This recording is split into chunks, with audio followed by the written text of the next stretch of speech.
Dnes som nedoniesol nejaké ďalšie putoka, tak možno za rodičov nebude nejaké významné deň.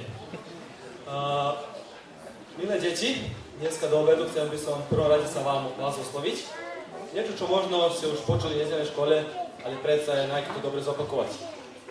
Rodičia a vy starší, ktorí ste tam v úzadí, prepáčite sa dneska do obedu, predsa budem hlavne rozprávať deťom. Ale predsa tu bude niekoľko myšlienok pre vás. Nahlásim, ktoré sú myšlienky pre vás a viacej rozmýšľajte o nich doma. Milé deti, viem, že už blízu obed, tu je 11:30, možno z tých dverí tam na niečo vonia už pekne. A už krčia čreva a ráno sa stáli čas, je tak. A predsa budeme ako ešte na pokoji, nejakých možno 15 minút, 20, tak vidíme, čo to Jozef, alebo aké Jozef má detstvo. Verím, že všetci, ktorí tu sedíte, a zvlášť aj ja, tak nejaký poviem, chcem veľmi dobre počuť dobrú rozprávku. A ešte ponad to chcem počuť, keď je tá rozprávka pravdivá. Keď mi niekto povie, a to sa stvárno stalo. To nie je rozprávka, ale to sa stvárno stalo kedysi dávno. Prvo na počiatku chcel by som vás opýtať sa, či viete, čo znamená slovo žiarlivosť. Srbský ľubomora. Alebo druhé meno závisť. Vieme, čo je to? Keď sme závislí. Evo napríklad, náš najlepší priateľ, rodičia mu kúpili bicykľu. Máš 24 brziny, potom my sme tak žiarliví. Jeho bicykľa má 24 brziny. Keby som ja mal takú bicykľu, po moja mali 18. A jeho máš 24. Potom sme tak žiarliví. A potom myslíme si, keby bar spadol na tej bicykli. Ale by som bol šťastný, je tak? To je tá závisť. Alebo dievčence, obyčne, keď ich priateľka má nové rolere. A potom povieme, ona má nové rolere a také novie a také ešte nevydraté a moje sú už možno starie. Keby bar spadla, tak sme závisliví. Keby sme my mali také, potom hneď prosíme ocka, maminku a povieme, a kúpaj mňa, kúp. Oni nám povedia, pa máš už, ale jak som baš taký? Vidíš, to je závisť. Keď sme ľubomorní nášho priateľa, priateľku, brata alebo sestru. Niekto povedal, že žiarlivosť alebo ľubomora ničí šťastie. Keď sme na niekoho žiarliví, sme šťastní potom. Ja som ešte nikdy nevedel nejakého človeka alebo dieťa, keď je taký žiarlivý a besný až z toho, že by bol šťastný, povedal, no ja som šťastný, no čo som šťastný, že som žiarlivý, to som ešte nikdy nevedel. Dnes vám chcem vyrozprávať o rodine jednej, ktorá na prvý pohľad bola čudná rodina. Bol to otec Jákob, ktorý tuto prvý zľava. Bola to jeho prvá manželka Lea a druhá manželka Rachel, alebo Rachela. Dneska nemáme viac takéto rodiny, bar v našich kruhách, možno niekde na východných štátach, ale vtedy to bolo celkom obyčajné, že by jeden muž mal viac ako jednu ženu. Tak aj tento náš Jákob mal dve ženy, Leu a Rachel. Oni boli sestry. A ako sa to stalo, že on mal dve ženy? Skrátko si len zopakujem to, že tento Jákob bol u otca týchto dvoch sestier a robil za Rachel. 7 rokov pracoval. Aj dnes, keď je to niekde tak, kde sa musí za manželku zarobiť, alebo lepšie povedať zaplatiť. Znovu poviem sa to niektoré východné zemi. Tak tento Jákob ako mládenec robil u ich otca a keď prešli 7 rokov v službe, tento ich otec Lában povedal, nemôže sa preskočiť staršia sestra. Dostaneš Leu. A ak chceš Rachel, musíš ešte 7 rokov pracovať a slúžiť mi. Tak tento Jákob ostal ešte 7 rokov, pretože miloval túto Rachel. Nemiloval Leu. Ju dostal. A tak, teraz máme jednu zaujímavú rodinu. Jákoba ako otca a dve manželky. Leu a Rachel. A zaujímavé je to, že hneď od počiatku táto Lea a Rachel, nezabudnite, to sú dve sestry, rodenie sestry, ktoré mali istého muža. Boli jedna na druhú ľubomorní, alebo závisliví. Zač? A preto, jednoducho, pretože tento Jákob viacej miloval túto Rachel ako Leu. A to Lea osetila. Jednoducho to sa dalo vidieť a jednoducho bola závislivá na ňu. Lea si myslela takto, že by mňa predsa môj muž viacej miloval, viem, čo robím. Narodím mu synov a potom, pretože ja budem mať synov, bude mňa môj muž viacej milovať ako moju sestru Leu, ako moju sestru Ráchel. A tak Lea porodila prvého syna Rúbena. Bol to najstarší syn, ale porodila aj druhého Simeona, aj tretieho Léviho, aj štvrtého Júdu. Ale predsa tento Jákob zase chcel viacej túto Ráchel. A táto Lea zase bola ľubomorná, alebo závislivá na Ráchel, na svoju sestru. Veď teko som mu synov porodila a on zase chce moju sestru viacej ako mňa. A čo Ráchel? Čo s ňou bolo? Myslíme si, že ona bola ľahostajná? Tak, no, mňa môj muž chce, všetko je OK. Nie, nebolo až tak. Táto Ráchel zase bola závislivá na svoju sestru. Prečo? Že ona mohla mať deti a ona nie. V tom čase ženy Izraeli, alebo teda ešte nebol Izrael, lepšie povedať na tom východe, bol ten počiatok Izraelu, lebo vieme, že ktoré druhé meno bolo Jákoba. Ktorému meno dal? Sám Boh. Izrael. V tom čase ženy, ktoré nemohli mať tak povedať, malé deti, boli veľmi, veľmi niecenné. A tak Ráchela povedala doslovce, ak nebudem mať deti, zomriem. A Boh pohľadol na ňu a tak narodila nášho hrdinu dneska, ktorého si spomíname na tomto verši, Jozefa. Znamená, konečne aj táto Ráchel mohla mať deti. Bol to jej prvý syn, Jozef. Dala mu meno Jozef. A teraz Jozef nariasol, bol taký chlapec. Tento Jákob, jeho otec, čo myslíte, koho najviacej miloval? Od všetkých synov. No vie sa, Jozefa. A preto mu dal aj také najkrajšie šaty, také šarené šaty, píše na Biblii, ktoré nedal ani jednému svojmu synovi. Dal len Jozefovi. Boli to nádherné šaty, ktoré v tom čase málo kto nosil. A znovu to bola závisť. Teraz znovu táto Lea závidela svojej sestry Rácheli, že jednoducho Jákob viacej miluje tohto syna od všetkých ostatných. A tak bola tu znovu závisť. A táto závisť, pretože bola dlho tak rokov chovaná, alebo prísutná, alebo prítomná v tejto rodine, to nemohlo prejsť len tak, by sme povedali. Niečo z tejto závisti, pretože tak dlho trvala v tejto rodine, muselo sa zrodiť.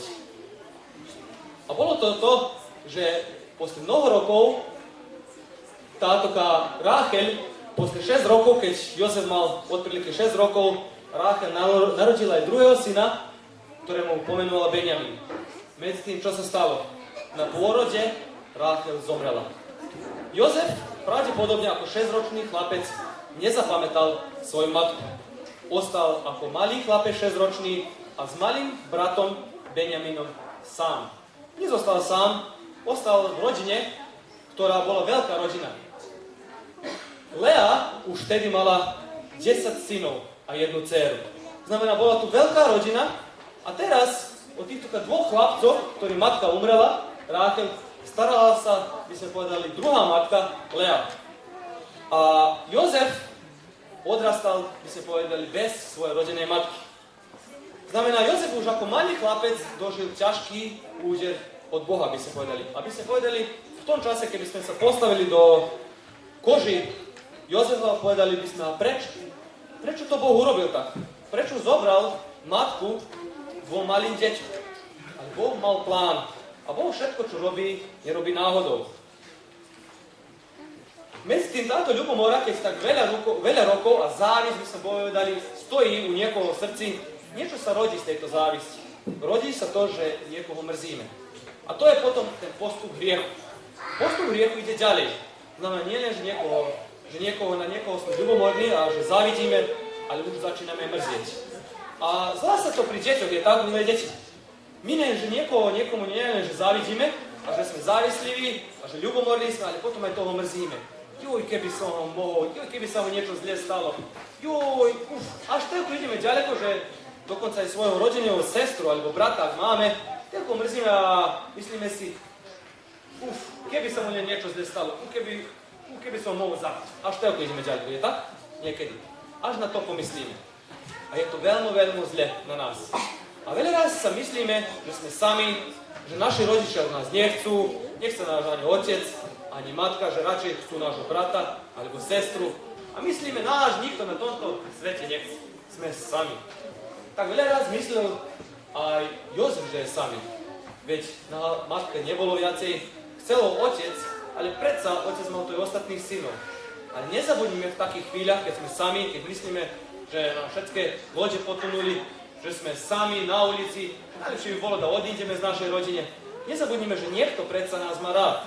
Niekto nezabúda na nás a že niekto nás má jednako rád ako všetkých ostatných rodín. Je to náš nebeský otec. Náš nebeský otec má nás aj vtedy rád. A veľmi sme mu cení. A veľmi nás cení a veľmi sme mu, tak povedať, veľmi stojí jemu do nás.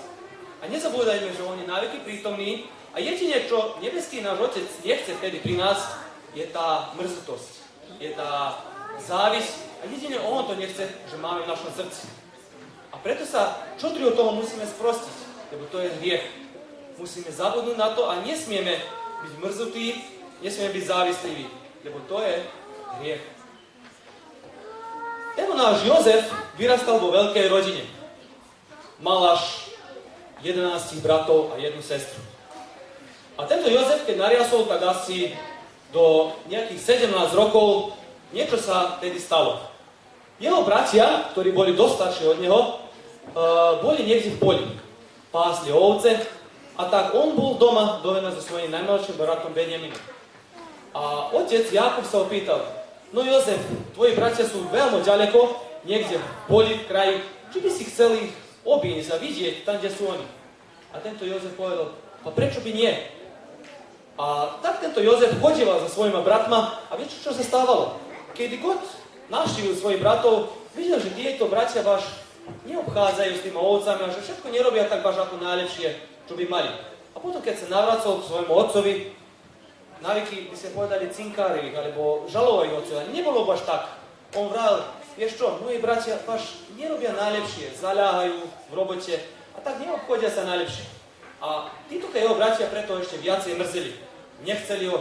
A tak jednoducho nechceli ho nikde vezmúť so sebou. Medzi tým, čo sa stalo ešte predtým, alebo, prosím, dáte do obrázok. V jednej situácii, keď celá rodina bola na okupe, tak boli všetci spolu, tento Jozef začal rozprávku a povedal, viete, čo som sníval prešlej noci? A títo všetci takú mrzovoľní jeho bratia povedali, no povedz, čo si to už sníval. A on povedal, sníval som, že sme boli v poli. A každý z nás sme mali po jeden snop žita. A všetci tie snopy, bolo 11 snopov, sa kláňali môjmu snopu. A tak tí jeho bratia povedali, no, čo ty myslíš, že sa my budeme tebe kláňať? No, kto si ty tu? My sme starší od teba. A boli ešte, si rozmýšľali, čo sme ti vrali, že nám vyrozprávaš tento tvoj sen? Lepšie, že sme ho nepočuli. A tak zabudaj na ten sen. Medzi niekto pamätal na tento sen. Bol to ich otec Jákob. Prečo? Viete prečo? Pretože v tých dňoch ľudia na tejto zemi nemali knihu Bibliu ako my dnes. A Boh sa často zjavoval ľuďom v tom čase vo sne. Sa zjavoval aj ústne, hlasom. A medzi tým veľmi často sa zjavoval vo sne. Lebo ľudia, kresťania, lepšie povedať, veriaci ľudia v tom čase, ktorí žili, nemali ako my dnes Bibliu, si otvoríme a tam nám pekne Boh hovorí, čo chce s nami, alebo čo má, aké zámery do nášho života. V tom čase boli sny. A tak Jozef po nejakého času praví zase, keď boli všetci na okupe, jeho bratia, taká veľká rodina, praví, viete čo, znovu som sníval jeden sen. A títo jeho bratia hovorí, no nechceme to ani počuť. Lepšie nerozprávaj, už vieme, čo bude. Už zase sme sa, niekto sa ti kláňal a tak ďalej. Medzi tým niekto chcel počuť tento sen. Bol to jeho otec Jákob. Lebo Jákob veľmi dobre vedel, kto je živý Boh, Hospodin, lebo Boh, to bol jeho Boh, ktorý bol veľmi živý a ktorý sa Jákob rozprával ústne s ním. A tak chcel počuť tento sen. A začal rozprávať Jozef svoj sen. A vraví, že ja som stal v oprosiedku v tom sni a okolo bolo hviezdy. Bol to aj mesiac, aj slnce. A všetci sa mi kláňali. A tak všetkým bolo jasne, kto sa mu to kláňal. A znovu sa mu kláňali jeho bratia, ale čo je? Teraz sa mu kláňali dokonca jeho matka, aj otec sa mu kláňali. Otec bol ako predstavoval slnko a matka mesiac. Vieme, že vtedy mal matku Jozef len tú druhú matku, tak povedal Lev. A preto sa mu všetci kláňali a všetci vrali, no, z toho nie je to nič. Jedine niekto nepovedal nič a pamätal tento sen Jozefov. Bol to Jákob. A on dobre vedel, Jákob je otec, že to Boh dal takýto sen jeho synovi Jozefovi. Teraz dochádzame do jedného deju, keď sa stalo niečo veľmi strašné. Bol to znovu tak, keď jeho bratia, Jozefovi bratia, všetci boli v poli. A znovu Jákob, otec Jozefov, vraví, vieš čo, tvoji bratia sú niekde ďaleko, pasú ovce. Bolo by dobré, že by si im znovu išiel obísť a videl, ako sa. Možno im odniesť niečo na zjedenie a tak ďalej. A pôjdeš až do Sýchema, to je veľmi ďaleko. V tom čase to bolo ďaleko, aj dneska je to ďaleko. To bolo asi 80 km odtiaľ, kde oni boli. A Jozef musel prejsť 80 km, že by prišiel až k svojim bratom. Zamyslite, v tom čase peši, asi najmenej 2 dní mu bolo na čom ísť chôdzi, že by stihol po svojich bratov. A radoval sa Jozef, že musí ísť, alebo lepšie povedať, že ide svojim bratom? Nie. Lebo veľmi dobre vedel, že jeho bratia ho veľmi mrzia, že ho nechcú ani vidieť, lebo dá ho chcú, asi by ho vezli so sebou. A tak ísť niekomu, kto vás mrzí, čak vám to váš nikde negodí a nejdete tam. Nie, či sa vám raz niekedy vo živote stalo, že niekoho, koho najviacej mrzíte v triede, svojho spolužiaka, učiteľ alebo učiteľka vás poslali, keď on neprišiel do škole, bol chorý a povedala, no tak ty vezmeš domácu a odídeš tomu domov, odnesieš mu domácu. Ako ste sa tedy cítili? Ja, to čo najviacej mrzí, ja, že by som mu nosil domácu, má ním to šancu. Nepôjde, istotne nepôjde. Tak isto sa cítil aj tento Jozef, pravdepodobne, keď išiel svojim bratom. Ísť k niekomu a ešte tak dlhú cestu, bolo mu, verím, že nebaž ľahko. Ale predsa on miloval svojho otca, Jákoba, a on išiel na tú cestu. Medzi tým, čo sa stalo? Tento Jozef, keď stihol do Sýchema, on a jeho bratov tam nikto ich. A on, viete, čo robil? No, keď mojich bratov tu nikto, kto je 10, zvrtol sa a vrátil sa domov. Nie, nebolo tak. Tento Jozef predsa chcel pohľadať svojich bratov a tak sa dozvedel tam od niektorých ľudí, že jeho bratia ešte ďalej tášli. Ešte nasledovných 25 km bolo mu na čem cestovať, že by stihol po svojich bratov. A Jozef váhal? Nie. Jozef sa vydal ďalej na cestu a možno ešte jeden deň musel cestovať, že by stihol po tých, ktorí ho nenávidia, ktorí ho mrzia. A tak, už keď bol ďaleko od svojich bratov, keď jeho bratia ho spozorovali tak zďaleka, ľahko bolo Jozefa spozorovať zďaleka. Začo? A mal šaty, také krásne šaty.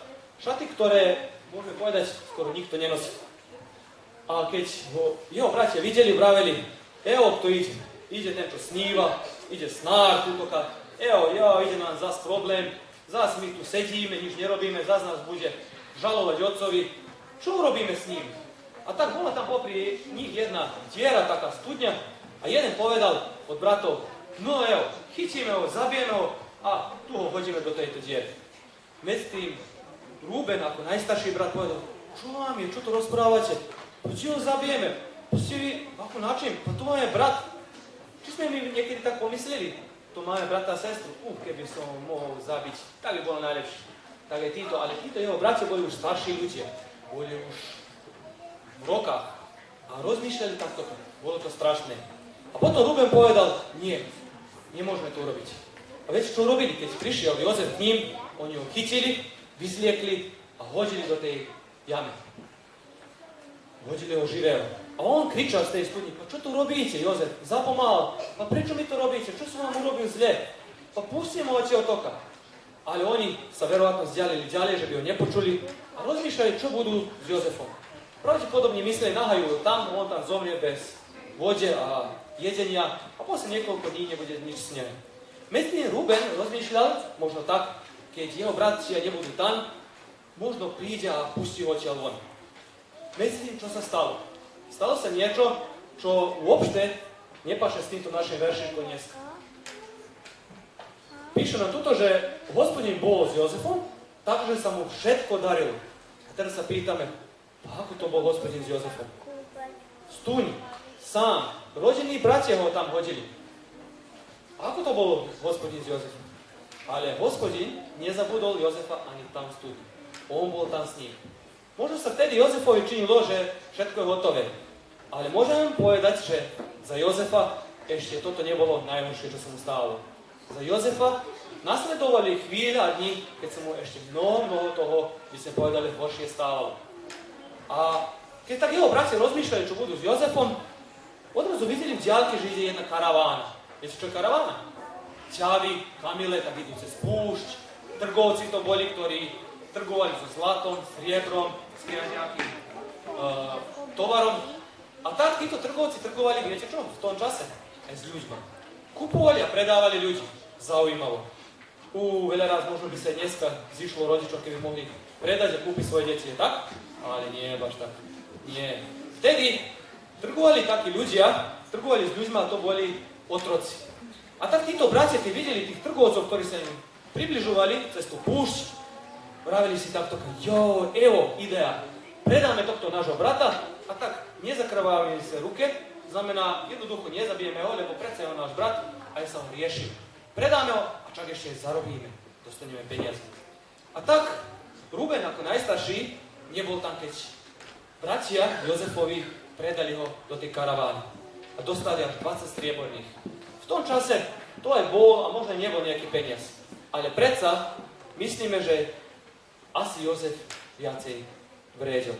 Veď predsa on bol ich brat. A môžeme zamyslieť, ako tento Jozef zapomágal, alebo kričal, alebo plakal nad svojím bratom a vravil: pa bratia moji, čo mi to robíte? Pa prečo to robíte?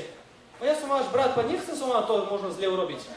Ale bolo to niečo strašné, bolo to niečo kruto a surovo, čo my dneska v tomto 21. storočí a niekoľko tisíc rokov posle tohto deju ťažko môžeme pochopiť. Ale predsa to sa stalo. A to je pravdou. Jeho rodinní bratia Jozefa predali týmto trgovcom. Dostali 20 strieborných a mysleli si, no teraz je všetko hotovo. Ale bol tu jeden problém. Bol problém, čo otcovi povedať, keď prídu domov. No tak spamätali sa.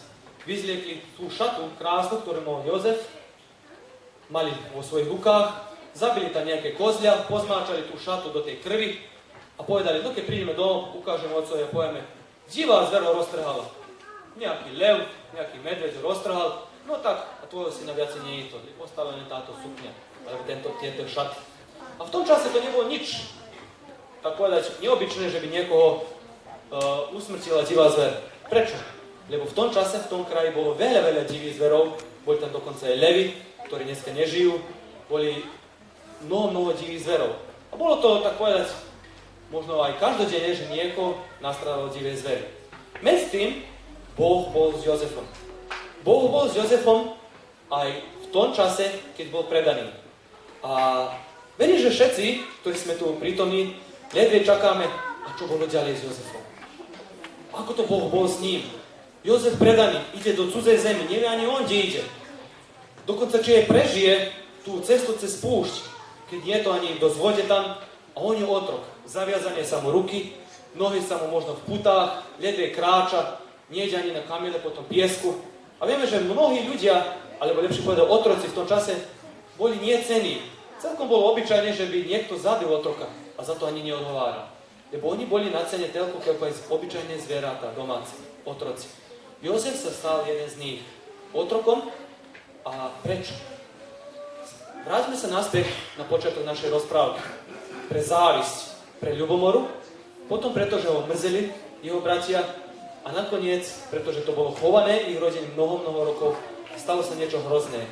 Skoro, že padla aj nevinná krv, by sme povedali. Skoro, že bol niekto aj zabitý. Ale predsa Boh bol s Jozefom a Boh to nedovolil. Jozef bol predaný a všetci ledve čakáme po obede tak, čo bolo ďalej s Jozefom. A to vám prezradíme po obede. Ja by ďakujem za pozornosť.